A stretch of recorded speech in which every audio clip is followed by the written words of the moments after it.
Programme के अंदर नाज़रीन पिछले 48 से 72 घंटे के अंदर अंदर जो डेवलपमेंट्स हुई है, मैं स्विट्ज़रलैंड के अंदर मौजूद था और स्विट्ज़रलैंड में बर्गनस्टॉक रिजॉर्ट पे जिस तरीके से वहाँ पे मुज़ाकरात हुए, पाकिस्तान, कतर, ईरान और अमेरिका, ये चारों फरीक जिस तरह वहाँ पे मौजूद थे और जिस तरीके से सरतोड़ कोशिशों के बाद पाकिस्तान की कामयाबी मैंने खुद अपनी आंखों से देखी, जिस तरीके से एक जॉइंट स्टेटमेंट इन तमाम मुल्कों की जानिब से जारी की गई, उसके बाद ये कहा जा सकता है कि पाकिस्तान के लिए एक बड़ी खुशनसीबी है कि पाकिस्तान के पास जो है वो ऐसी कामयाबी आई।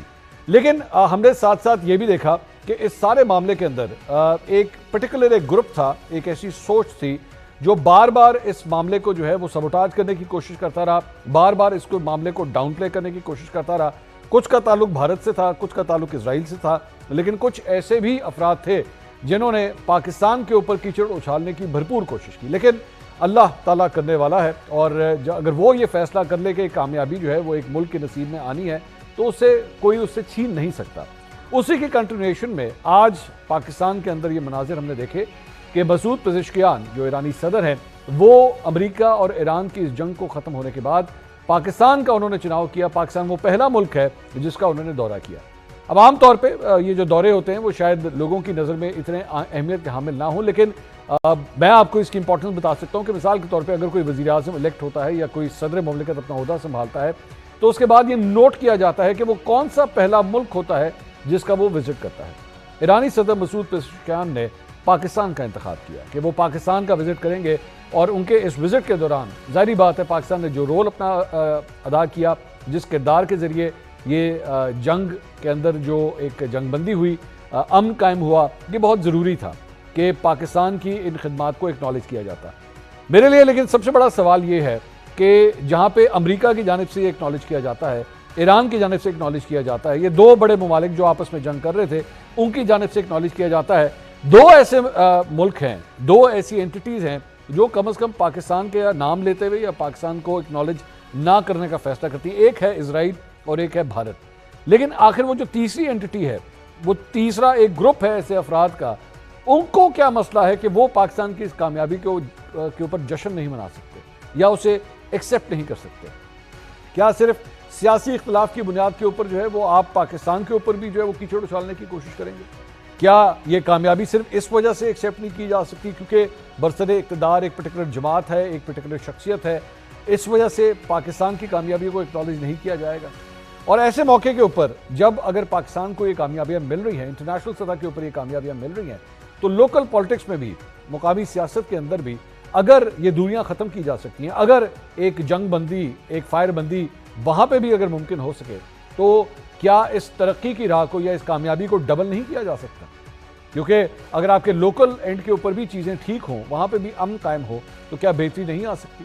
इसी में मजीद बात करेंगे। अपने पैनलिस्ट का इंट्रोडक्शन कराऊंगा। मेरे साथ मौजूद हैं मुस्लिम लीग नून से हुज़ैफ़ा रहमान साहब हमें ज्वाइन कर रहे हैं, पाकिस्तान पीपल्स पार्टी से कादिर मंदोखेल साहब, वज़ीर इत्तलात खैबर और तज़कियाकार हसन अयूब साहब भी हमें ज्वाइन करें। तमाम मेहमानों का बहुत बहुत शुक्रिया। सबसे पहले हुज़ैफ़ा रहमान साहब, आपसे जानना चाहेंगे, एक बड़ी कामयाबी मिली है पाकिस्तान को, ज़ाहिर बात है मुश्किल हालात में जब दो बड़े मुल्क जो है वो आपस में जंग कर रहे हैं, उसके बाद इस्लामाबाद माहदे के ऊपर भी सिग्नेचर्स होते हैं और उसके बाद बर्गनस्टॉक के रिजॉर्ट पे भी जो कुछ मैंने खुद अपनी आंखों से देखा, पाकिस्तान के हिस्से में ये खुशनसीबी है कि ये कामयाबी पाकिस्तान को अल्लाह ताला की वजह से मिली है यहाँ पे। उसके बाद अब ईरानी सदर मसूद पेज़ेश्कियान भी जो है वो पाकिस्तान के दौरे के ऊपर आए हुए हैं। क्या बेहतर नहीं है कि इस मौके के ऊपर जब ये सब कुछ हो रहा है तो अपोजिशन की जो नाराज़गियाँ हैं उसे भी दूर किया जाए, उनके पास भी उठ के जाया जाए, उनके साथ भी इशूज़ को रिजॉल्व कर लिया जाए? हुज़ैफ़ा साहब जी, बहुत शुक्रिया खान साहब। एक तो मैं आपको भी मुबारकबाद पेश करता हूँ कि आलमी अमन के हवाले से जो मुआहदा जो है वो स्विट्ज़रलैंड में जब तय पा रहा था, तो आप भी वहाँ मौजूद थे और आपने उसे विटनेस किया और उन तारीख के अहम जो है लम्हात को अपनी आँखों से जो है खुद देखा। अब बात जो आपने की मुझे कि इस तारीखी मौके के ऊपर जब हम दीगर जो 2 ममालिक हैं या 3 ममालिक हैं, उनके अंदर होने वाली जो लड़ाई है, उसको ख़त्म कराकर दोनों के हाथ में फूल थमा रहे हैं कि आप लोग अमन से रहें, तो क्यों ना हम अपने मुल्क के अंदर उसकी जो है वही रिवायत जो है कंटिन्यू करें। बिल्कुल, हम तो उसके लिए तैयार हैं और उसी कंटिन्यूटी में आपने देखा कि वज़ीर-ए-आज़म साहब आज तीसरी मर्तबा मुसलसल नेशनल असेंबली के सेशन जो अभी चल रहा है, उसमें जब आते हैं तो सबसे पहले opposition leader barrister Gohar Asad Qaiser साहब के पास चलकर जाते हैं। हमारे आपने वुज़रा का कंडक्ट भी देखा होगा कि किस तरीके से वो तहरीक-ए-इंसाफ के कल भी एक एमएनए तकरीर कर रहे थे, तो बिजली का बिल उनके हाथ में था।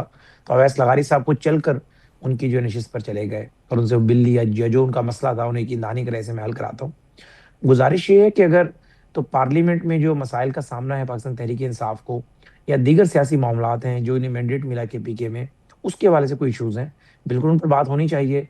दीगर इश्यूज़ पे भी बात हो सकती है, लेकिन जो ये आगाज़ अगर वहाँ से करते हैं कि बानी तहरीक-ए-इंसाफ की रिहाई हो या सियासी मुलाकातों की बहाली हो, तो फिर इन्हें ये सोचना चाहिए कि ये नौबत आई क्यों है? और ज़ाहिर है अगर आप वहाँ से आगाज़ करने का कहेंगे तो कोई भी हुकूमत ना वहाँ से आगाज़ करेगी और इसी तरीके से मज़ीद 2 साल गुज़र जाएँगे। अगर आपने ज़ाहिर है हमसे बात करनी है, वज़ीर-ए-आज़म साहब ने हमेशा चार्टर ऑफ डेमोक्रेसी की बात की है। आज असद कैसर साहब भी उसको रिपीट कर रहे थे, तो हम तो इसको आगे बढ़ाने के लिए तैयार हैं और हम समझते हैं कि कोई तहरीक-ए-इंसाफ पर हम एहसान नहीं कर रहे। ये हम पर तहरीक-ए-इंसाफ एहसान करेगी, ठीक। क्योंकि अगर सियासी इस्तेहकाम होगा, उसका बेनिफिट पीएमएलएन को होना है, क्योंकि हुकूमत में हम हैं और हमें बार-बार इनसे रुजू करना पड़ा, हम करेंगे। लेकिन इन दोस्तों को भी ये समझने की ज़रूरत है कि शहबाज शरीफ जैसा मुफाहमत पसंद शख्स, जिसने गुज़िश्ता 4 साल में 2018 के इलेक्शन पे कभी बात नहीं की, आज उसको भी आप लोगों ने कहने पे मजबूर कर दिया कि आप लोग 2024 में 47 फार्म का तो राग गलाते हैं। 2018 की आप लोग बात नहीं करते कि 2018 में कई हल्के ऐसे थे ठीक। जहां पर हमारे हारने वाले जो उम्मीदवार थे, उनका मार्जिन जो है वो मुस्तरदशुदा वोटों से कम था। यानी मकसद कहने का सर ये मैं कि कई इजाज़त हल्कों में दीजिएगा, आपने मैं ज़रा शफीउल्लाह जान साहब से भी इस पे राय शफी साहब, वैसे आप एक्नॉलेज करते हैं, जारी बात है आप खुद एक हुकूमती अहदेदार भी हैं, सूबाई हुकूमत के आप अहदेदार हैं, आप एक्नॉलेज करते हैं कि पाकिस्तान को वाकई बड़ी कामयाबी मिली है, या आप एक्चुअली डिनाई करेंगे इस बात को कि नहीं, सफारती सतह पर पाकिस्तान ने कामयाबी हासिल नहीं की? सबसे पहले मंसूर साहब आपका शुक्रिया। जो सालसी का रोल प्ले किया गया, इससे पाकिस्तान का वकार बुलंद हुआ, बड़ी अच्छी बात है। तमाम पाकिस्तानी जो है इसको अप्रिशिएट करते हैं। लेकिन इससे बड़ी चीज ये है कि अब इस सालसी के रोल से पाकिस्तान को क्या हासिल होगा, ये बहुत बड़ा सवाल है। ये बहुत बड़ी अपॉर्चुनिटी पाकिस्तान के पास है, इस अपॉर्चुनिटी को अब ग्रैब करना चाहिए। ठीक। वफाकी हुकूमत को इस बारे में सोचना चाहिए कि पाकिस्तान इससे मैक्सिमम से मैक्सिमम क्या क्या चीज हासिल कर सकती है, क्या महंगाई इससे खत्म होगी, क्या पेट्रोल सस्ता होगा, ये जो रिलीफ है ये आम आदमी तक कैसे पास ऑन होगा, इस स्ट्रेटेजी पे काम करना चाहिए। अगर ये स्ट्रेटेजी इनके पास नहीं है तो फिर इस सालसी का रोल का वो बेनिफिट नहीं होगा जो होना चाहिए। अब तो जहां तक शफी साहब ये जो आपने अच्छा किया, मुझे बड़ी अच्छी लगी ये बात कि इवन आपका ताल्लुक ऑपोजिशन से है, लेकिन आप भी ये बात एक्सेप्ट कर रहे हैं कि सालसी के किरदार में पाकिस्तान को एक कामयाबी मिली है, आप एक्नॉलेज करते हैं। और जाहिर बात है, मेरे ख्याल में इसका सेहरा आप प्राइम मिनिस्टर और सीडीएफ को ही देंगे, फील्ड मार्शल आसिम मुनीर को ही देंगे, ऐसा ही है?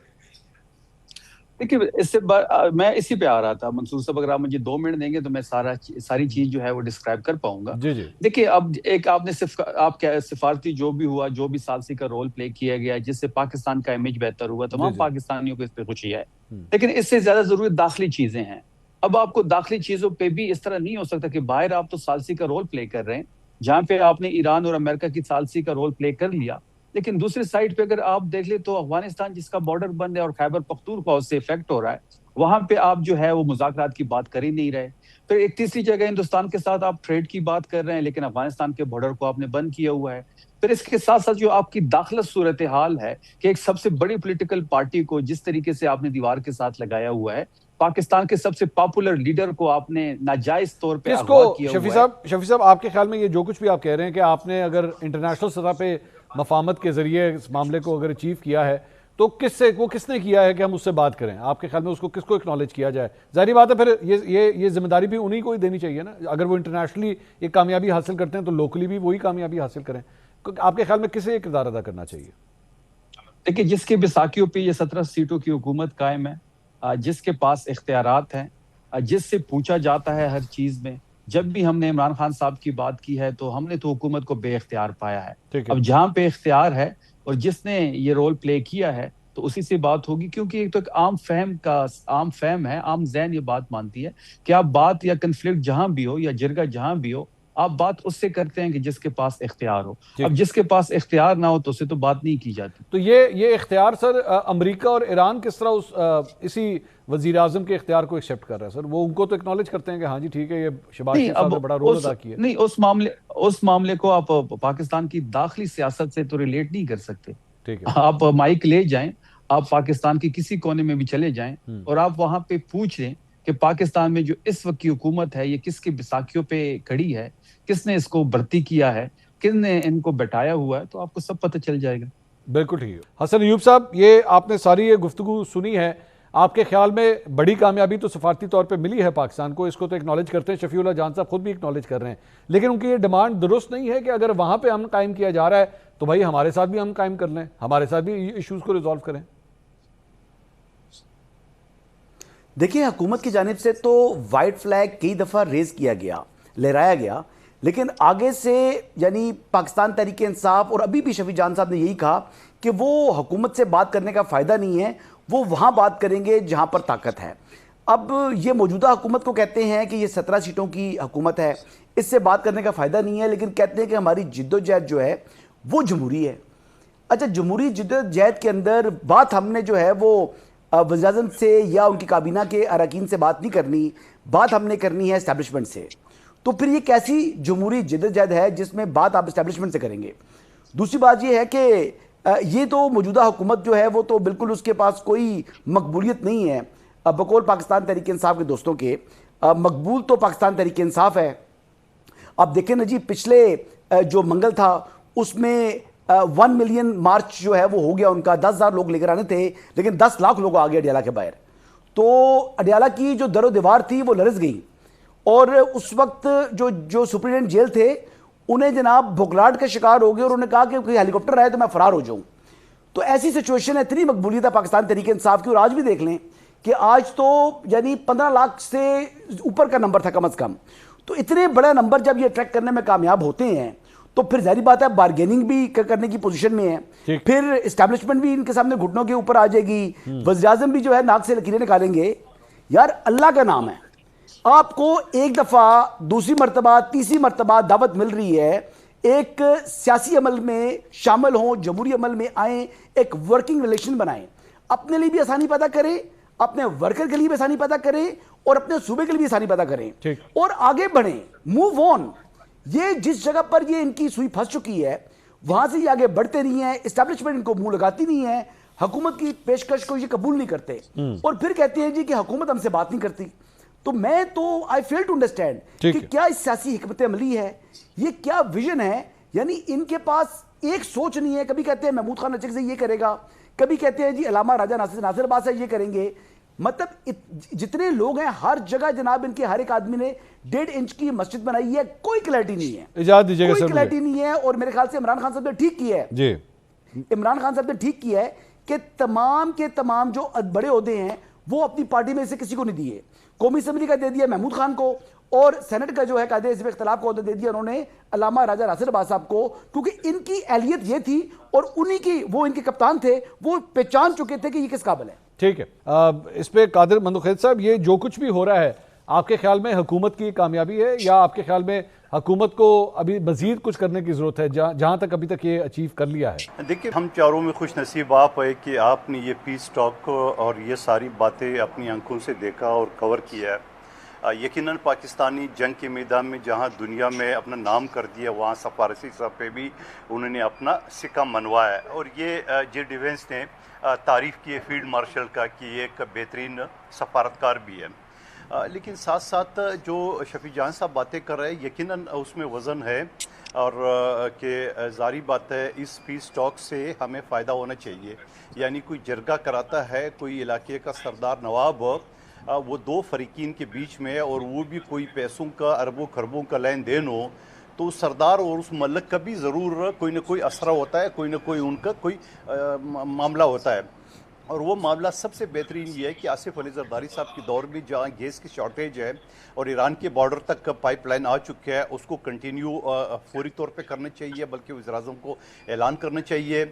फिर बिजली जहाँ तुर्बत की बिजली ईरान से आती है उसको मज़ीद बढ़ाना चाहिए। वैसे आजकल तो सोलर सिस्टम आ गया, अब आगे जाके ये वापडा शाबडा के इलेक्ट्रिक इनकी ज़रूरत नहीं पड़ेंगे, ये बेकार अदारे बन जाएंगे और आवाम की जान जुड़ जाएगी और अल्लाह करे वो दिन जल्दी